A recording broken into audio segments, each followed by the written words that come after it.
lahat.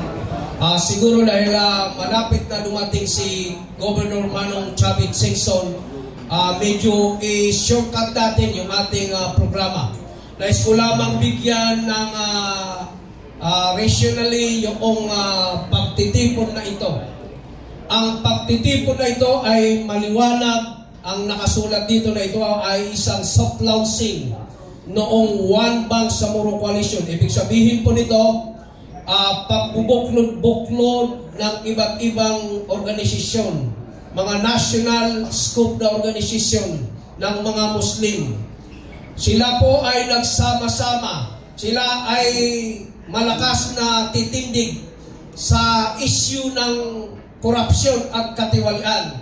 Sino ba naman ang hindi nakakaalam sa atin ngayon kung hanggang saan tayo nilubog ng katiwalian at pagdarambong ng ating mga politiko, ating mga government official.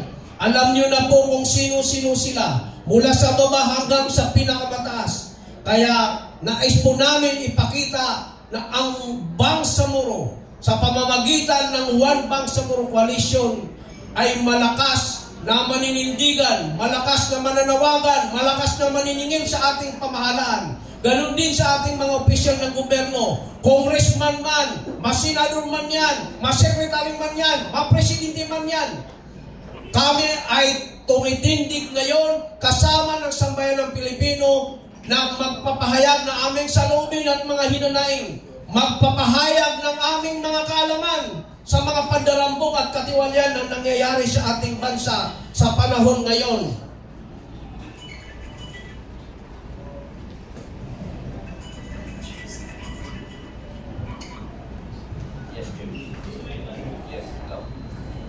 Kailan lamang nakita natin yung mga tawag dito, yung mga report, yung mga news tungkol sa katiwalian. Hanggang dumating yung isang tinagurian noon na isa sa mga mastermind na si former Congressman Saldico sa kanyang pagsisiwalat. Ito pala ay may mas mataas sa kanya. Sinabi niya, no less than the Speaker, no less than the President. Kanyang itinuro na kasama sa mga pandarambong na ito. Kaya ngayon, gaya ng sinasabi ko, kami ay malakas na nagkakaisa. Kami ay malakas na tumitindig kasama ng sambayan ng Pilipino na mananawagan sa ating pamahalaan ng transparency and accountability.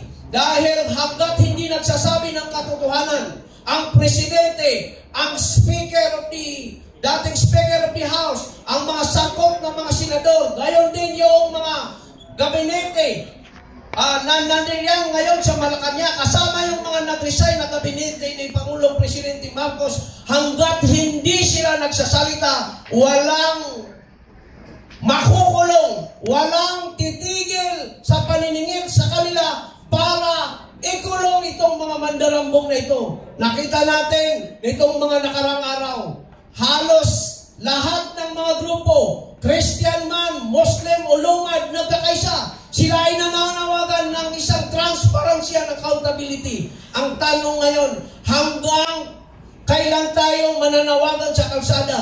Panahon na ba para magpatalsik ng mga mandarambong sa ating pamahalaan? Iyan ngayon ang malaking katanungan sa ating ngayon dito. Pero kami, gaya ng sinasabi ko, kasama ko yung mga iba't ibang Muslim groups dito, kami ay nananawagan ng total transparency and accountability. Kailangan isiwalat ang katotohanan.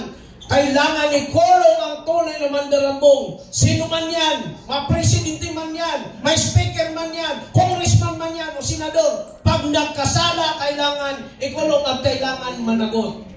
So, yan ang panawagan ng One Bangsa Coalition. Itong One Bangsamoro Coalition, hindi lamang ito dito sa Metro Manila.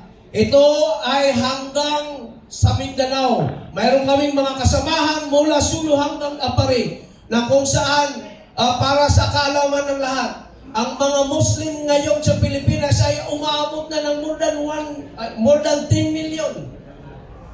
Hindi lang sa barn, kundi kasama itong Bangsamoro outside communities na ngayon ay naghihinalo, nagsusumamo, sila ay tinamaan itong mga darating na kalamidad na hanggang ngayon hindi pa rin sila nakakabangon gaya ng mga kapatid natin diyan sa Cebu, mga kapatid natin diyan sa Davao at kung saan pang lugar na tinamaan ng kalamidad na ito.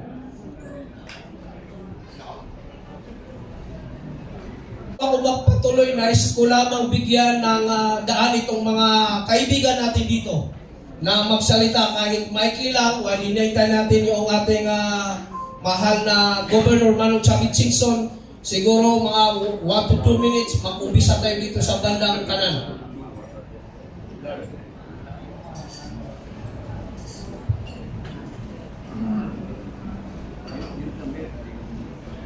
Assalamualaikum warahmatullahi ta'ala wabarakatuh.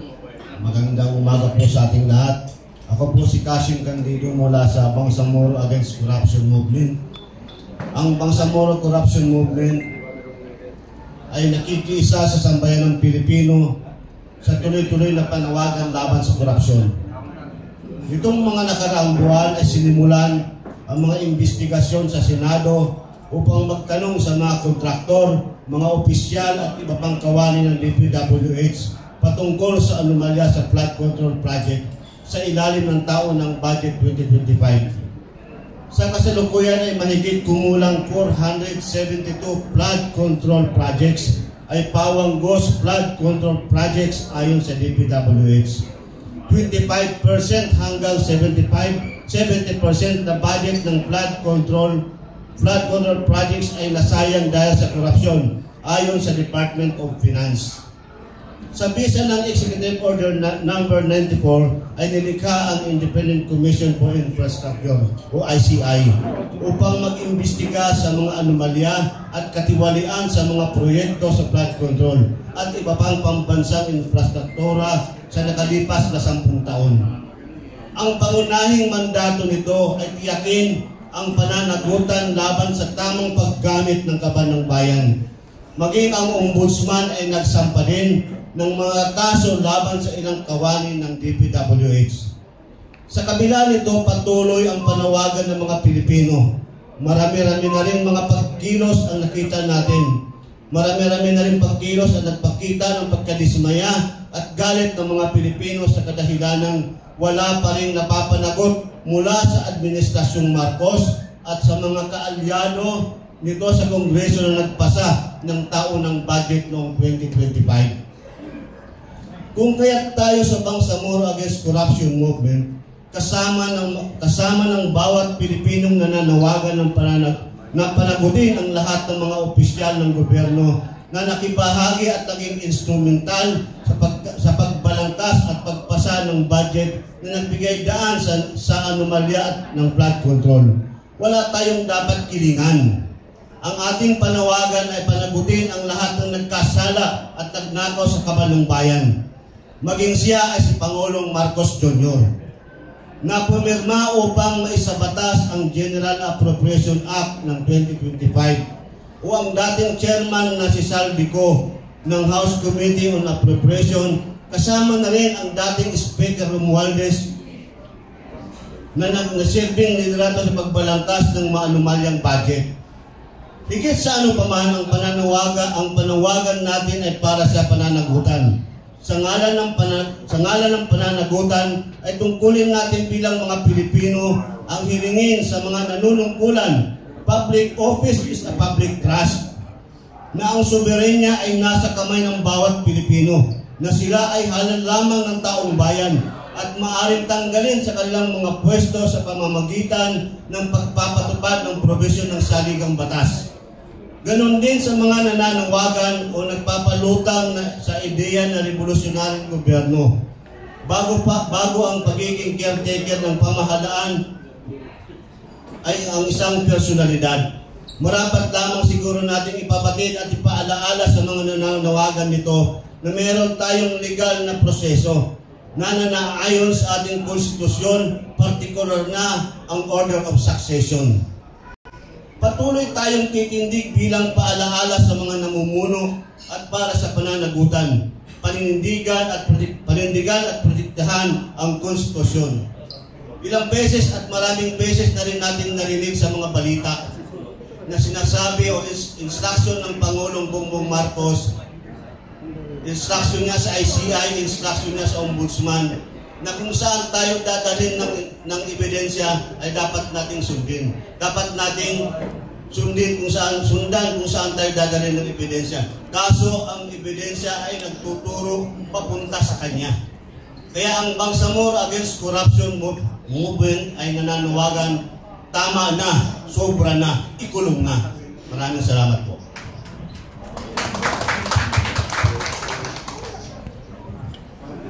Assalamualaikum warahmatullahi ta'ala wabarakatuh.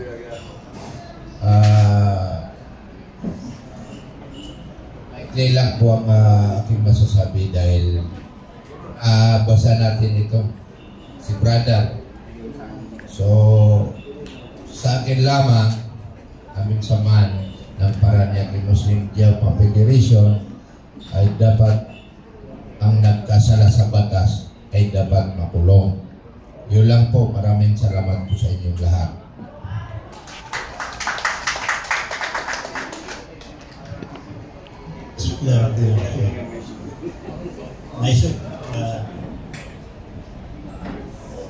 Ang Bangsamoro community outside Barn ay nakikiisang nananawagan ay hindi lang panawagan ng mga Bangsamoro na nakatira sa outside Barn, kung hindi yung panawagan ng kapatid ng Pangulo natin, si Amy Marcos.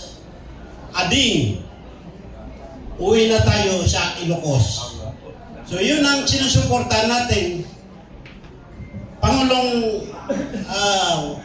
Marcos, maniwala ka sa panawagan ng kapatid mo dahil lumaki ka dahil sa kanya.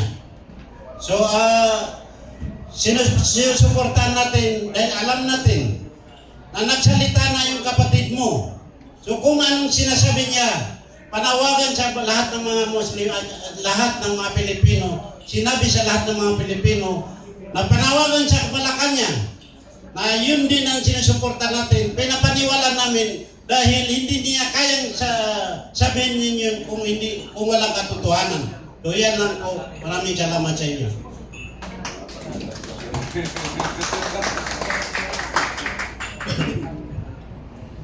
Assalamualaikum warahmatullahi wabarakatuh.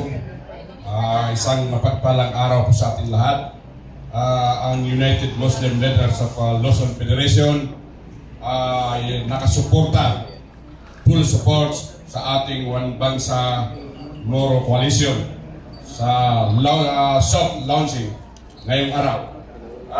Ang aking masasabi ay iba na po ngayon ang panahon. Dati po ang mga magnanakaw ay mga kinukulong. Ngayon ay ang mga magnanakaw ay nandun sila sa mga television, andun sila sa mga gandang bansa, andun sila sa masasarap na mga restaurant. Sila pa ang mayayabang kaysa hindi mga magnanakaw. Kaya ang mga magnanakaw na yan, mga mandarabong na yan, sana ay makulong sila sa lalong madaling panahon. Assalamualaikum warahmatullahi ta'ala wabarakatuh.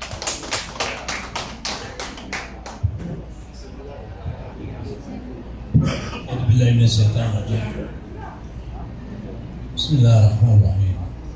Assalamualaikum warahmatullahi ta'ala wabarakatuh. Ang aking itinitindig ngayon dito ay ang tinatawag nating Federation of Islamic Community of Bulacan. Ito po ay nagsimula nung panahon pa ng dating gobernador Wilhelmino C. Alvarado. Siya ang nagbigay ng pahintulot na mabulatin ang ating samahan mula noon hanggang ngayon. So sa pamamagitan ng ating pagpupulong ngayon, mga mahal kong kasama, kaibigan, ay dapat pagtuunan natin ang pansin. Bakit po ba? Dahil ito po ay hindi lang para sa atin, kundi para sa kinabukasan ng ating mga anak, ng ating mga apo, na huwag naman sana tayo masama doon sa mga taong hindi marunong tumanaw ng utang na loob. Mahirap po.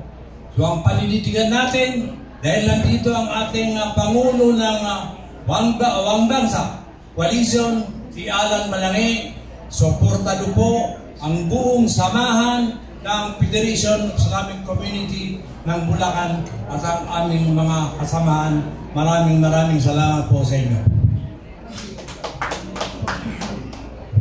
So magandang umaga po sa ilan. Ako po si Dato Palihag mula sa Order of Bagani. Kami naman po mula sa hangin ng mga katutubo. Malinaw po namin kinukuntina yung mabagal na proseso at walang linaw na solusyon doon sa nangyayaring korupsyon natin. No? So isa sa tinitindigan namin mga Order of Bagani yung pagkukulang. No? Hindi kasi kami masaya doon sa 8 o 9 na nakulong ng mga DPWH na binabandera ng palasyo ng ating gobyerno, na akala nila, nakuha na nila yung simpatsya natin at matutuwa na kami doon sa ginawa nilang kilos na akala nila totoong lumalaban sila sa korupsyon. No? So sa amin lang, pag ganun ba yung proseso, pag ang mga maliliit past process, mas madaling makukulong, mas madaling daling sa kulungan, mas madaling hulihin. Pero pag yung mga naunang pinangalanan, katulad ng dalawang DPWH na si Bryce Hernandez at si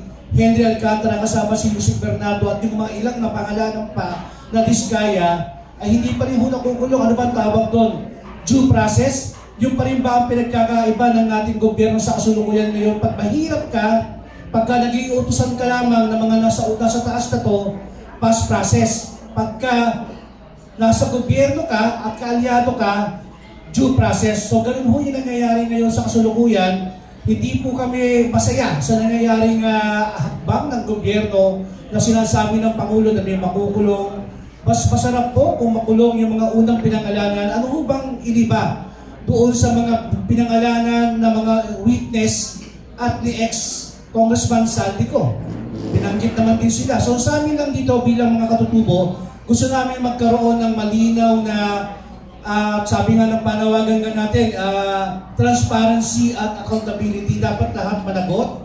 Dapat lahat walang pinipili. Kung sino man yung mga nabanggit, dapat bigyan ng bigat, bigyan ng pagpapahalaga. Sino man yan, kung saan man galing yan.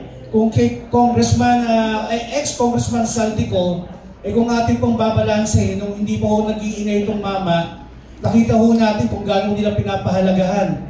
Ngayon ho, nag-iingay na ho yung mama at nagbabanggit na po kung ano yung kanilang mga karugtong o kanilang kaugnayan doon sa korupsyon, kung ano-ano na po ang binibintang sa kanila. So sana ho, bigyan ng pansin ng lahat. Kung sino ang tinuro, itulad din po doon sa mga 8 na huli, tanggalin ho natin yung due process at yung past process. Yan po ang sakit ng ating lipunan. Pag mahirap ka, madali ka ikulong, past process. Pag nasa katungkulan ka, kaalyado ka, due process. So yan po ang nangyayari ngayon. Hindi po kami masaya sa kasulukuyang investigasyon, hindi po kami masaya sa mga nangyayari ngayon at hindi po kami mauuto doon sa mga 8 na pinresinta nyo na nahuli. Mas maganda ho kung makukulong ho yung mga unang nabanggit, yung mga unang pinangalanan, yung mga malalaking politiko na involved dyan. Mas masarap po na sama-sama ho sila doon sa siyang na nahuli sa kalukuyan, isama po natin yung mga mas malalaki. Mas mabutuwa po ang sabihan ng Pilipino kung wala ho tayong due process na sinasalang katulad po ng mga past process sa mga mahihirap na Pilipino. Yan po ang daing ng mga Pilipinong maliliit. Pagka mahirap ka, kulong ka kagad. Pag mayaman, VIP ka sa gobyerno. So sana, kung talagang seryoso ang Pangulong Marcos na bigyan ng proseso, bigyan ng hustisya ang taong bayan sa panawagan natin, ilahat na po natin yan. Lahat po yan, suotan po natin ng kulay dilaw na damit.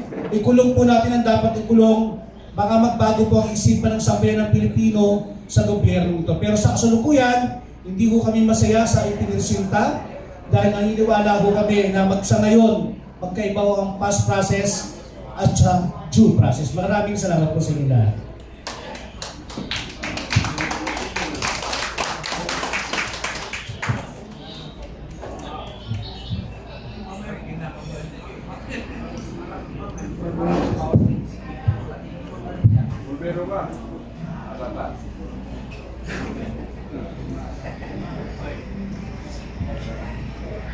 Assalamualaikum warahmatullahi wabarakatuh. Magandang umaga sa inyong lahat. Ako ang isa sa mga scholar na tumindig sa harapan ninyo nagmula sa Philippine Khutaba and Imam Masajid. Sa aming mga scholar ng Islam ay tagapayo lang kami. Ang pagsisisi ay nasa huli. Dahil ang pagsisisi ay nasa huli, kailangan maitaman natin ang tama mula sa kamalian. Ang nararanasan natin ngayon ay nagmula sa mga pananaw natin. Nagmula sa atin kung bakit tayo nagkakaganito. Mula sa Quran, sa banal na Quran, nabanggit, sinabi ng dakilang Allah subhanahu wa ta'ala, Inna Allah la yugayru ma biqaumin hatta yugayru ma bi anfusihim. Katotohanan, ang dakilang lobika, ang Allah subhanahu wa ta'ala, hindi niya kailanman babaguhin ang mga nilalang hanggat hindi sila mismo ang magbago sa kanilang sarili. Itanong natin sa sarili natin, katulad ng binanggit ko, tayo ba ay nagsisisi na ang ibinuto natin, naging leader natin, itong isang tao na makasarili, mga taong makasarili. Mga kapatid, tayo ay magkaisa. Dahil ang pagkakaisa ay doon nagmumula ang tagumpay. Inshallah, tayo ay magkaisa na isigaw natin sa sambayan ng Pilipinas na gusto natin magbago lahat. Wassalamualaikum warahmatullahi wabarakatuh.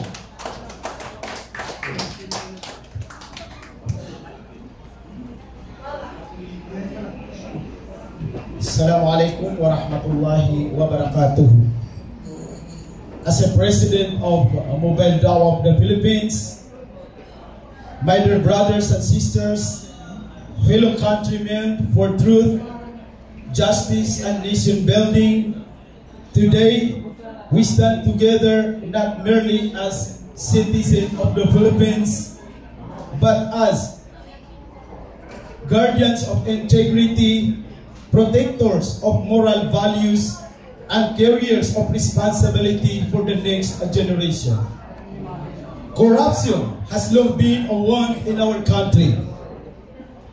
It steals from poor, weakens our institutions, and dims the bright future our youth deserve. Every peso lost to corruption is a classroom not built, a medicine not purchased. It is not only a legal issue, it is a moral one. It is a betrayal of public trust, betrayal of Filipino people, and betrayal of God's command to stand firmly for justice.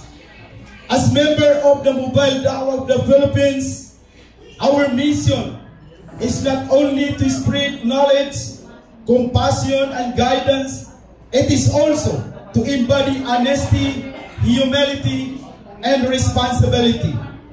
Dawah is not only in our words, it is in our actions.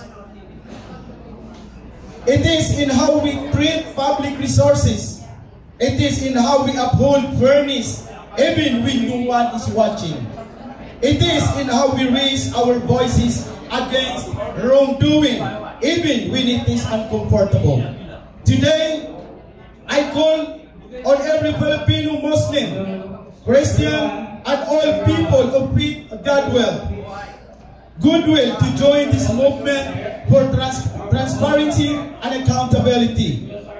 Transparency means nothing hidden, nothing done in the shadows. Institutions and communities must be open to scrutiny. It means that public office remains as public trust. Accountability means owning one's actions. It means that no one, no matter their position, should be above the law. No one is above the law. We have our Philippine Constitution to follow. Let us be the generation that is enough to corruption. Thank you very much. Assalamualaikum warahmatullahi wabarakatuh. Mabuhay ang Pilipino! Mabuhay ang Bangsamoro Coalition! Guys, kung tawagin si Professor Norin Ispalong, MNLF Foreign Ministry.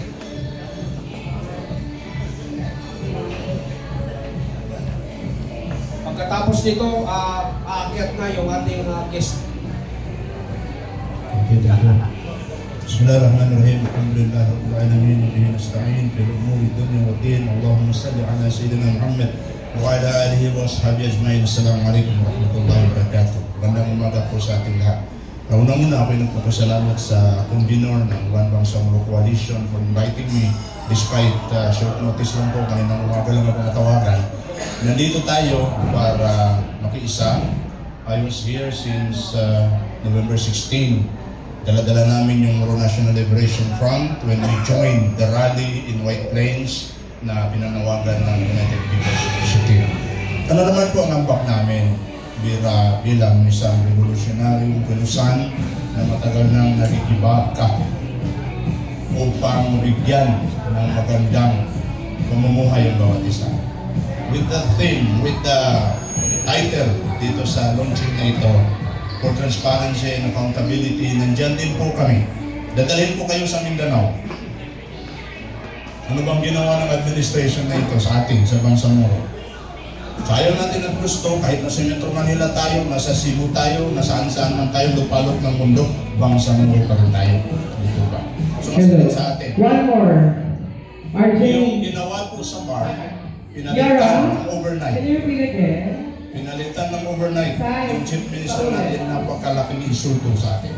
Yung pinanggal ang sulong from the area of autonomy, napakalaking insulto rin po sa atin. Ngayon, tumayo itong isang congressman, ikwento ko lang sa inyo kasi part kami ng galaw na ito. Tumayo itong napakabatang congressman na nagsasabi, in the person of Congressman Kiko Barsaga, sabi niya, kung hindi man lang titino itong gobyerno na ito, mabuti pang ihiwalay na natin ang Mindanao. So seryosong salita po yun. Pinuntahan ko siya sa opisina niya sa Cavite, nag-usap kami, sabi ko, you have to put into action that statement. Punta ka ng Mindanao, sasamahan kita.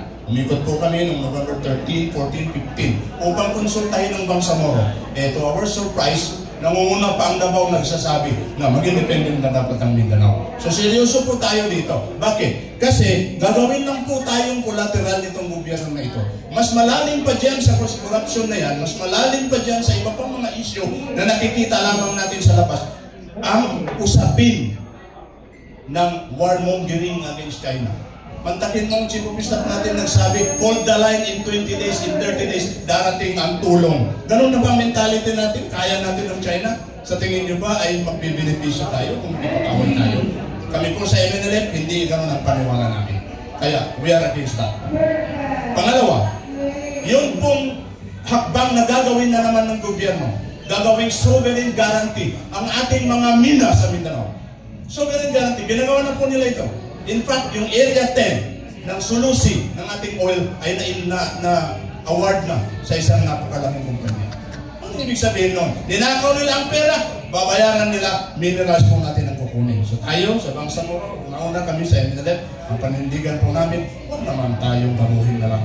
all the time dito sa history natin. Wala nang ginawa itong gobyerno na ito kundi gamuhin tayo at gamuhin. So seryoso po tayo dito sa usapin na ito.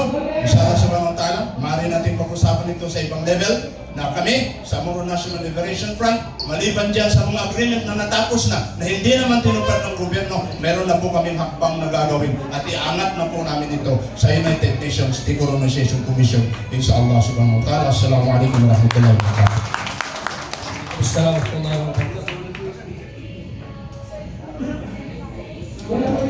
Para po sa ating mga kaibigang media, before po umakyat si Manong, nais ko lang po bigyan ito ng pansin.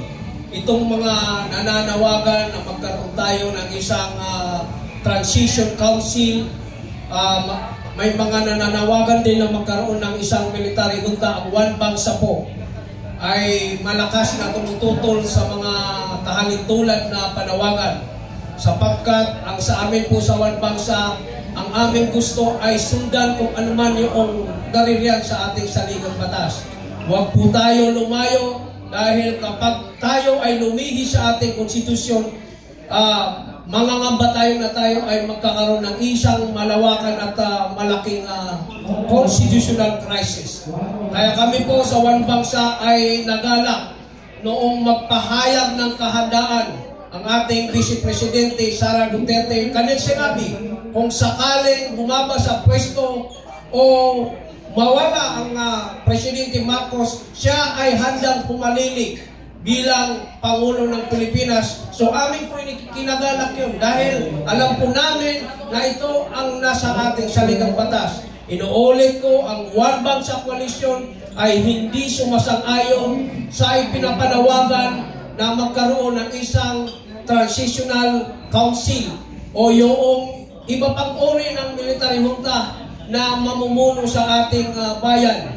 Kaya ngayon, nakikita nyo, kami ay lubusang nagkakaisa para doon sa aming panawagan na huwag na tayo lumayo sa ating saligang batas. Dahil kapag tayo ay lumihi sa batas, mas lalo tayong magkakaproblema, hindi lang sa panahon ngayon, kundi doon sa mga iba pang panahon na darating sa ating bayang Pilipinas. Maraming salamat po.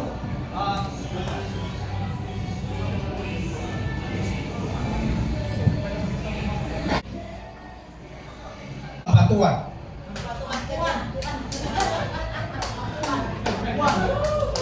Dr. Shaira Ampuan,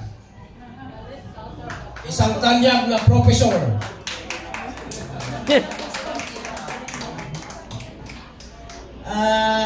Good morning sa lahat. Assalamualaikum warahmatullahi ta'ala wabarakatuh. Pasalamatan po natin ang may likha, Allah subhanahu wa ta'ala, na siya ang dahilan kung bakit tayo nandito, para magtipon-tipon, para magsama-sama, para ilabas ang ating mga saloobin, hinaing dito sa kasalukuyang gobyernong namumuno sa ating bansa. Unang-una po, gusto ko lang din magpasalamat sa organizer ng soft launching One Bangsa Moro Coalition for Transparency and Accountability. Gusto ko lang pong manawagan bilang isang representative ng kababaihan ng Maranao Tribe, Bangsamoro. Mabuhay ang Bangsamoro, lahat na nandito at sa buong Pilipinas at sa buong mundo. Ako po ay nagpapasalamat bilang tinatawan at binigyan ng pagkakataon upang ihayag ang saloobin bilang isang kababaihan. So, umpisahan ko po panawagan ng kababaihan ng Lanao del Sur para sa katarungan, paglilinaw at paggalang kay former Secretary Amina Pangandaman. Assalamualaikum warahmatullahi ta'ala wabarakatuh. Kami po ang mga kababaihan ng Lanao del Sur, mga Maranao, na mga kababaihan na lumalaban at nagpaparamdam sa gobyerno ni Pangulong Bongbong Marcos. Kasama na dito ang mga datos, mga bai, mga sultani, mga baialabis, and professional, and also sa mga vendors na nandito sa buong Pilipinas. So, may isang tinig at iisang panindigan sa araw na ito. Kami ay nagpapahayag ng isang marangal na panawagan sa aming pinakamamahal na kauna-unahang Muslim, Maranao at Bangsamoro, no less than Honorable Amina Pangandaman. Si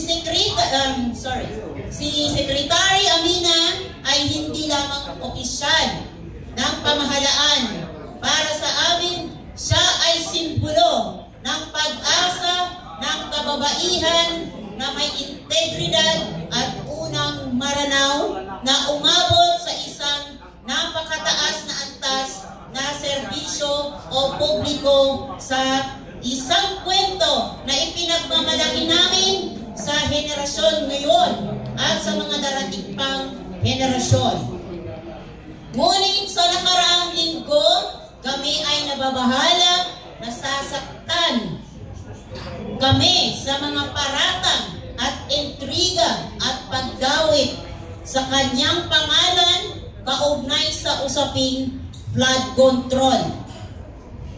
Bilang mga kababaihan ng Llano del Sur, nais naming maging malinaw na hindi tinatanggap ng anuman paglalagay ng sisi kay former Secretary Bai Amina Pangandaman ng walang patas at malinaw na batayan. Kung siya man ay nagbityo ng kanyang tungkulin o kung siya man ay sa pilitang pinalabas na magbityo sa kanyang opisina, karapatan niya at karapatan naming malaman ang katotohanan. Dahil sa haba ng panahon, naglingkod po siya tapat, tahimik, disente, professional, at buong puso niyang sinuportahan ang administrasyon ni Pangulong Bongbong Marcos. Nararapat lamang na igalang ang kanyang pangalan, ang kanyang sakripisyo, at ang kanyang prinsipyo bilang isang babaeng Maranao na dapat ginagalang. Nararapat lamang na igalang ang kanyang pangalan, ang kanyang sakripisyo sa pamumuno ni Pangulong Bongbong Marcos. Hindi siya sumikat sa ingay o politika. Sumikat siya dahil sa trabaho, abilidad, katapatan. Kaya kami bilang kababaihan ng Llano del Sur, magalang ngunit mariing nananawagan Secretary, kung inyong mamarapatin, sabihin po ninyo sa bayan ang inyong nalalaman patungkol sa kinakaharap na flood control sa ating bansa. Hindi upang magdulot ng hidwaan, kundi para sa katotohanan at kapanatagan ng lahat ng Bangsamoro. Lalo na ang mga taong nagmamahal at naniniwala sa inyong kakayahan. Ipakilinaw po ninyo kung ano ang tunay ng dahilan ng inyong pag-alis mula sa inyong posisyon. Ito ba ay personal na desisyon o ito ba ay desisyon ipinilit sa inyo? Kami bilang mga kapwa Bangsamoro ay karapat-dapat na makarinig mula sa inyo. Ma'am, former Secretary Bai Amina Pangandaman. Nananawagan kami sa pamahalaan at sa publiko, huwag ilagay ang bigat ng sisi kay former Secretary Amina Pangandaman. Hindi siya dapat gawing panakikutas, Hindi siya dapat gawing biktima ng political convenience at lalong hindi dapat malusaw ang kanyang mga taon na tapat, disente at tahimik na nagserbisyo sa ating bayan. Iginagalang namin si Pangulong Ferdinand Marcos Jr. Ngunit hinihiling namin na igalang din ang kauna-unang Maranao na babae, Muslim Women Maranao, na naging Department of Budget and Management Secretary. Ang paggalang ay dapat dalawahan. Mula sa amin at mula sa mga institusyon ng kanyang pinaglingkuran. Sa aming dating kalihim, Bai Amina Secretary Amina Pangandaman, kami ay nakikiusap sa inyo ng paggalang at pagmamahal. Huwag ninyong hayaan manatiling tanong ang mga bagay na makakaapekto hindi lamang sa pangalan kundi sa buong komunidad naming nagmamahal at itinalaga kayo. Kami ay nasa inyong likod. Hindi dahil kayo ay Maranao, hindi dahil kayo ay Muslim, kundi dahil kilala namin ang inyong puso at integridad. At sa sambayan ng Pilipino, nais namin ipabatid ang aming panawagan ay hindi laban sa pamahalaan. Hindi ito politika. Ito ay simpleng panawagan para sa katarungan, paggalang at katotohanan. Sa panahon ng ingay, sa panahon ng pagdududa, sa panahon ng pagbintang-bintang ng walang malinaw na katotohanan, ang apat na paglilinaw ay mas mahalaga kaysa katahimikan. So, gusto ko lang po magdagdag. Kaya po tayo nagtitipon-tipon sa araw na to ay dahil po para ilunsad ang launching ng One Bangsamoro Coalition for Transparency and Accountability. Tayo po ay mananawagan dapat ng malinis na pamumuno sa ating bansa. Mabuhay ang Bangsamoro! Mabuhay ang Pilipinas! Mabuhay ang ating pinakamamahal ng bansang Pilipinas. Maraming salamat po. Yung pagbibitiw po ni Pangulong Marcos bilang presidente po gaya ng mga iba ng una ng nanawagan. Thank you.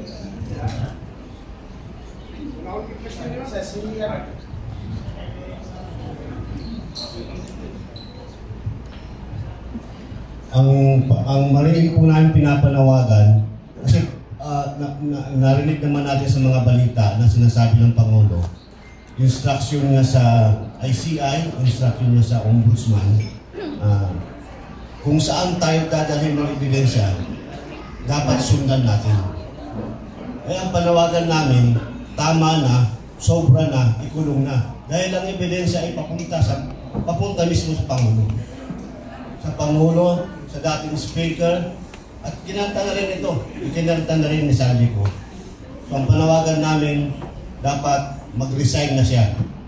Kung sa ibang bansa ito, halimbawa sa Japan, baka nagpakamatay na. Sa kahihiyan na nangyayari, sa kahihiyan na inaabot ng bansa, kahihiyan ng pamilyang inaabot niya. Ika nga ng ibang mga nagsasabi, like, hindi lang siya buong pamilya niya ang sangkot sa corruption. Like grandfather, like father, like son. Simula sa kay Marcos Sr., kay Marcos Jr., at saka kay Sandro Marcos ang corruption. Buong pamilya, pati asawa. So anong mukha bang ihaharap nila sa mamayang Pilipino? Dapat wala na silang mukha na ihaharap pa. Dapat matagal na silang bumaba, matagal na silang umalis sa Malacanang mismo. Kaya ang panawagan namin, tama na, sobra na, ikulong na lahat ng sangkot sa korupsyon.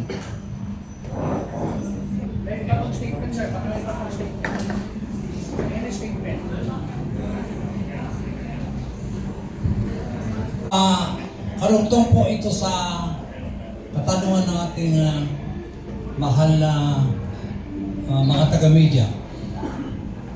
dito po sa ating soft lancing ay hindi naman ibig sabihin na tayo ay may karapatan na sabihin sa pinaka-pinuno ng ating bansa na siya ay bumaba sa pwesto. Nandoon po ako sa sinasabi ng ating mahal na Pangulo na si Alan Balangay na siya yung bumuo sa usapin ito. So, para po sa amin, para sa inyong kaalaman, kami po sa Bulacan ay nakakaramdam ng hindi magandang pangyayari. Mula noon hanggang ngayon, masakit po ang ulo ng mga iba't ibang tribo ng Bulacan dahil po sa pangyayari dito sa flood control. So, ang aming may papayo po, kung po pwede tayong magkaisa, hantay na lang po natin ang tamang panahon para tayo ay makaramdam ng ating kahilingan. Huwag natin kalimutan na tayo ay nagkakaisa dito sa Pilipinas, puro tayo Pilipino. So ganun na lang po ang maikling sagot ng taga Bulacan para sa inyong katanungan. Maraming salamat po. Ako dagdag lang po bilang sa hangin po ng mga kapatid nating katutubo. Actually, yung pong ibabalik lang po namin yung salitang delikadesa. No? Isa sa mga naging dahilan kung bakit daw nag-resign si Bersamin at Pangandaman at sayo nilang matrag yung kanilang pangalan dahil nga sa kinakasangkutang korupsyon. Siguro para hindi na natin kailangan panawagan pa yung resign, yung salitang delikadesa, kung talagang meron yung ating Pangulo at yung ating First Lady ng ganong kahihiyan, siguro hindi na malino yung panawagan natin para sa bayan, para sa tao. Malino naman siguro marami nang nananawagan na napakita na natin ang pwersa ng mga kapatid natin na INC kung gaano kalaki yung mga marami nananawagan laban sa korupsyon. November 30 may malalaki na ng panawagan. No? So siguro para sa ikakaayos at ikakatahimik ng ating bansa, may halili naman Diba? Malino naman nasa batas naman yan, nasa konstitusyon naman natin yan. Kung ang ating Pangulo ay gagamitin yung salitang delikadesa, ay malino naman po, may halili naman yan, ay magti-take over naman yan. So ako, hindi ko na kailangan pang ipanawagan yung resign. Doon na lang pong salitang delikadesa. Baka meron pa po sila at pakinggan yung panawagan ng mga Pilipino at papakinggan din yung panawagan ng iba't ibang sektor. Alos lahat na po ng sektor sa lipunan, lalo na po yung mga mag-aaral natin. Sabi nga nila, di baling lumiban sa klase, basta importante lumalaban para ipagtanggol ang kanilang karapatan, labanan ng korupsyon. Maraming salamat po. Question pa ba? Yes, sir. Buboy Patriarca from Road News. Sir, tanong ko lang, ang grupo ba o yung samahan ng Juan Bangsamoro ay makikihalubilo o makikisama dito sa darating na malaking rally sa November 30? Well, actually, hindi naman nawawala yung mga unang naging kilos protesta na sinagawa ng iba't ibang mga sektor. Bahagi naman ng Juan Bangsamoro, lagi kaming kasama dyan. Pero itong November 30, nakikipagpulong muna kami ng pangkalatan kasi medyo, kung titingnan po natin, yung mga namuno dyan, may iba't ibang panawagan. So far, magkakaroon pa ng pag-uusap sa pangunguna ni Alan Balangay kung ano magiging stand ng Juan Bangsamoro this coming November 30. Pero malamang 100% kasama kami dyan. Pero anong target ng Juan Bangsamoro? Palitawin ba itong si Saldico o si Romualdez? Ano ulit, sir? Ano bang plano rin ng Juan Bangsamoro? Ang panawagan namin lagi, sir, panagutin yung dapat panagutin. Huwag lang yung iilan, huwag lang yung maliliit. Kasi katulad ng sinabi ko kanina, hindi kami masaya doon sa ipiniresintang 8 o 9 na taga-DPWH na sinasabi nila na may nangyari na doon sa korupsyon. Dapat equal, walang boundaries, walang political allies, walang nasa posisyon para sabihin natin yung mabilis na proseso na hinihingi ng taong bayan na panagutin yung dapat panagutin, dapat general. Hindi yan tinitignan kung ano man yung kulay at kung ano man yung estado mo sa buhay. So nangyayari kasi yung mga malalaking tao na naunang pinag-usapan sa Kongreso sa Senado at malinaw naman na ipinakita naman ay prinsipya inamin naman na sila'y bahagi ng korupsyon, bakit ngayon hindi pa rin sila nakakulong ng dapat katulad na nakakulong ng 8 DPWH na para sa amin, mga dilis lang to eh. Sila lang yung pinakamaliliit na muka ng korupsyon natin. Sila yung mga naging utusan ng mga malalaking nagnakaw sa kaban ng bayan. Pangunahang mga taong nagtindig ng hinawakan na ng unang ninuno ng Pilipinas, ng mga Pilipino, nauna pa sa Pilipino. Ang tawag ay Bangsamoro. Takbir! Kasim, brother, thank you. Kaka-Amro, Sultan Ulo, Pres Nasif, my advisors, Papaloksakan, si Gialoksakan na tumangya ko rin sarila, na kumakoma sa Bulacan. And Sheikh, wala po akong may i-announce kundi ang mga batas na dapat natin bantayan. Hindi po ako pro-Duterte, hindi po ako pro-Marcos. Alam niyo naman kung sino ako, tumakbong senador 2 beses. Ang alam ko lang, may umiiyak na pito na Muslim na nasa piskalya sa San Pedro, Laguna. Dahil wala po nagsasalba para sa kanila, sa kanilang preso. Ngayong December, ilang Muslim ang nasa pardon clemency na naihingi kay Presidente BBM. Presidente BBM, hindi mo pinirmahan ang semeteryo na batas ng ating si Senator Robin. Saan kami lilibing? Correct. Sa Pampanga? Saan kami lilibing sa Montalban na gumagalaw-galaw na po yung mga katawan? Saan na po kami ililibing? Sa Quiapo. Masikip ang Maynila. Kulang na lang sa Taguig, Maharlika ang pwedeng libingan. Ang Bangsamoro ay nagsalba sa mga katutubo noong ilang 6 na siglo. Ngayon, ang Bangsamoro na naman ay nagsasabing magsasalba.